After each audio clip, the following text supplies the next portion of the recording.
kin kuce ni, amma zuciyata ta kasa da tinki. Yau na zo da kalmar yaya. Na yafe, na tuna rana da kika bar ni, na ji kamar duniya ta tsaya. Na kira ki kika ki dauka, na rubuta solo kika ki amsawa. Na yi tambaya cikin raina, me na yi da ya sa ta tafi? Amma bayan duk wannan ciwon, har yanzu zuciyata tana sanki. Na yafe, ba don na manta ba. Na yafe, domin ina son mu sake farawa.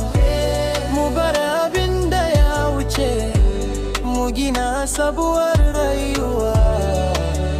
Idan har kina sona ki do, na yafe. Bazan karatu na miki kuskuren ki ba, bazan karabu da beton ciwo ba.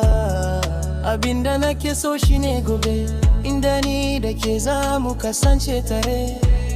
Soyayya ba ta da sautai, wani lokaci tana samu yi kuka. Amma idan zuciya ta cire mutum, ba ta son ta rasa shi.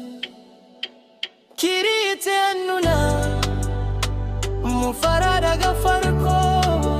Abinda ya mutu mu binne shi, abinda ya rage mu raya da shi. Na yafe, ki daina tsoron komawa. Na yafe, zuciyata ta bude be miki tofa.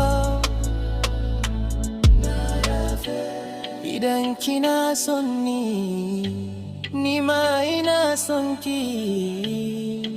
Mu manta da jiya, mu fara yau. Na yafe.